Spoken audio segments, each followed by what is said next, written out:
ಪರದೇಶಿ ಏನಾಗಿದೆ ನಿಮಗೆ? ಆಗುವುದೇನೆ ಅಪಾಶ. ಯಾಕೆ ಹೀಗೆ ಜೋಲ್ ಮನೆ ಹಾಕಿಕೊಂಡು ನಿಂತಿದ್ದೀರಾ?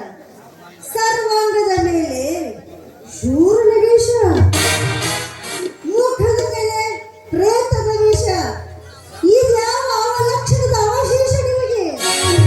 ಅವಲಕ್ಷಣವು ಅಳಿಗಾಲ ಆದ ಮೇಲೆ ಒಣತೆಯ ಗಂಟು ಬಿದ್ದ ಮೇಲೆ ಆಗುವುದು ಹೀಗೆ. ಈಗೇನಾಗಿದೆ ಅಂತ?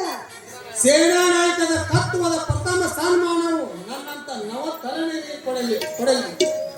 ಮುದುಡಿ ಮೂರ್ತಾದರಿಗೆ ಕೊಟ್ಟುವುದು ನನ್ನನ್ನು ಮೂರ್ಖತನಲ್ಲವೇ? ರಣಾಂಗವೆಂದರೆ ಭೋಜನಾಂಗವೇ ಅಲ್ಲ. ಅಲ್ಲಿ ಶಕುನಿ ಮಾವ ಇದ್ದಿದ್ದಿಲ್ವೇನು?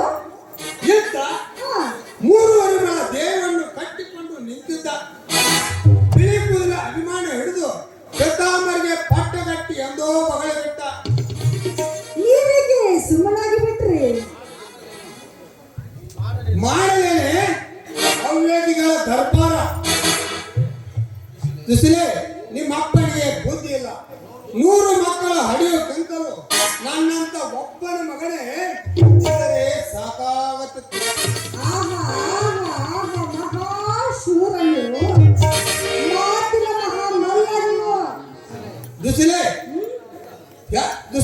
ಎಂತ ಅದ್ಭುತ ಆಕಾರ ಸಾಗಿ ಬರುತ್ತಿರುವುದು ನೋಡು. ದುಸಲೆ ಏನಾಯ್ತು? ಬಂದ ಸೇವಕರೆಲ್ಲರೂ ಸಕ್ರಿಯರೇನು? ಯಾಕೆ ಚೀರ್ ಬರ್ತೀರಾ? ಏನಾಯ್ತು ನಿಮಗೆ?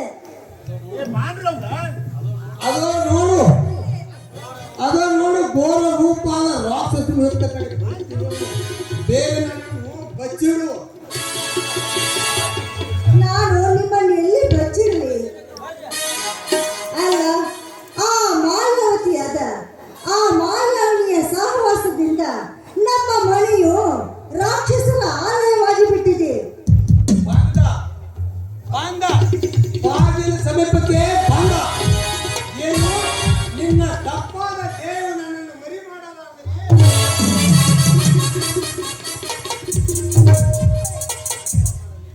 ಅಲ್ಲ, ನಾನು ಏನು ಮಾಡಲಿ?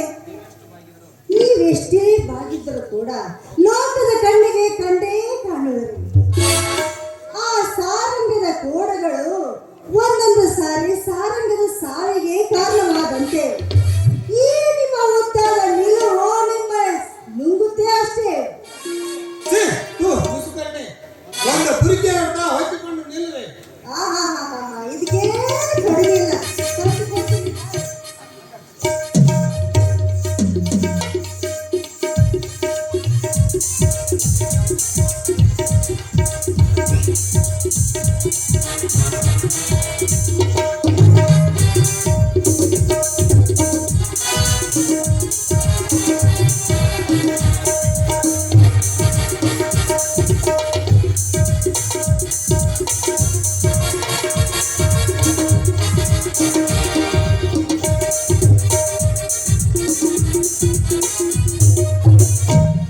ಸಿಂಧು ರಾಜ, ಎಲ್ಲಿ ಅಡಿಗೆ ಕುಂತಿರುವೆ? ಅಷ್ಟ ಸಿದ್ಧಿಗಳನ್ನು ವಶಪಡಿಸಿಕೊಂಡು ಕಾಲ ಭೈರವನು ಕಾಣಿಸಿಕೊಂಡಿರುವನು. ಸಿಂಧು ರಾಜ, ನಿನ್ನ ಮಗನಾದ ಅಶ್ವಸೇನ ಆಸ್ತಿ ನನ್ನ ಮಗನಾದ ಅಶ್ವಸೇನ ಆಸ್ತಿಯಿಂದ ಬಂದಿದೆ. ಇದನ್ನು ಕರ್ಣನು ಪ್ರಯೋಗಿಸಿದರೆ ಅರ್ಜುನನು ನಿಶ್ಚಯವಾಗಿ ಸಾಯುವನು. ನನಗೆ ಆನಂದವಾಗುವುದು. ನನ್ನ ಮಗನಾದ ಅಶ್ವಸೇನಿಗೆ ಸ್ಥಿರಶಾಂತಿ ತೆಗೆದುಕೋ. ಇದು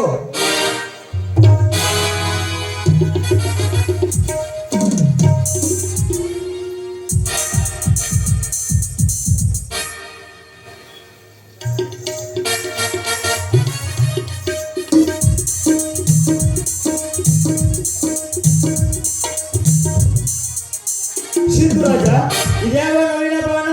ಎಷ್ಟು ತೇಜಂಪುಂಜವಾಗಿದೆ. ಮಾವ, ಅನುಕೂಲ ಕಾಲ ಒದಗಿ ಬಂದರೆ ರಾಕ್ಷಸು ಸ್ನೇಹಿತರಾಗರು. ಮಾವ ಇರಲಿ, ತೆಗೆದುಕೊಳ್ಳಿ. ಅಪ್ರತಿಮಾದ ಧನುರ್ಧಾರಿಯ ಕರಣಿಗೆ ಕೊಡಿ. ಇದರ ಹೆಸರು ಸರ್ಪಾಸ್ತ್ರ. ಸಿಂಧು ರಾಜ, ನಿಜವಾಗಿಯೂ ನಿಮ್ಮ ಕಾಲ್ಗುಣದಿಂದ ಕೌರವೇಶನ ಕೀರ್ತಿ ಬೆಳೆಯುತ್ತದೆ. ನಮ್ಮದು ಯಾತ್ರ ಕಾಲ್ಗುಣ ಮಾರಾಯ.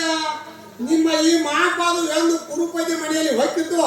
ಅಂದಿನಿಂದ ಕುರುಪತಿ ಮನೆಯಲ್ಲಿ ಅಖಂಡ ಕಲ್ಯಾಣವಾಗಿ ನಡೆದಿದೆ. ಅದೇಲಿ ಬಿಡಿ ಸಿಂಧುರಾಜ. ಸೇನಾ ನಾಯಕರು ಒಂದು ಕಾರ್ಯಸ್ಥಾನ ಮಾಡಬೇಕಾಗಿದೆ. ಮಾವ, ನಿಮ್ಮ ಕಾರ್ಯಸ್ಥಳಗಳಲ್ಲಿ ನಾನು ಕೈ ಹಾಕುವುದಿಲ್ಲ. ನಿಮ್ಮ ಕಾರ್ಯಸ್ಥಳಗಳೆಲ್ಲವೂ ನನ್ನ ಮೇಲೆ ಕಡ್ಕೊಂಡು ಬೀಳುವೆ. ಇದು ಸಿಂಧುರಾಜ, ಮುಂದೆ ನಿಮ್ಮ ಸೇನಾಪತಿಯ ಸನ್ಮಾನ. ಆಗಲಿ ಮಾರಾಯ. ಹಾಗಾದರೆ ಕೊಳಲ ನದಿ ಮಾಯಾವತಿಯನ್ನು ಕರೆಯಿರಿ.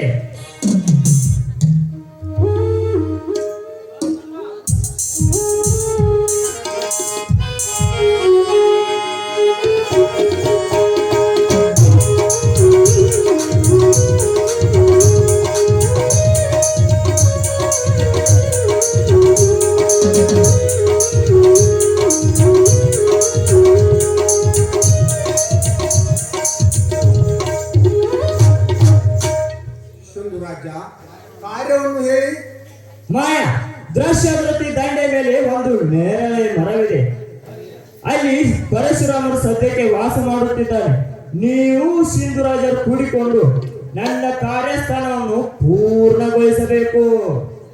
ಶಕುನಿ ಮಾವನವರೇ, ಸ್ವರ್ಗಸ್ಥ ತಂದೆಯ ಸಾಕ್ಷಿಯಾಗಿ ಹೇಳುವೆ, ನನ್ನ ಕಾರ್ಯವನ್ನು ಕೈಗೂಡಿಸಿಕೊಡುವೆ. ನನ್ನ ಕೌಶಲ್ಯನಾದರೂ ನೋಡಿ ಬರುವೆ.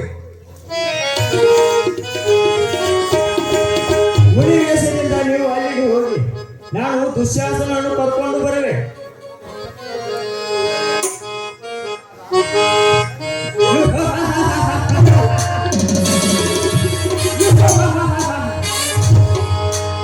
ಹೋಗು ವಿಪಾದ ಪಶುವೇ ಹೋಗು.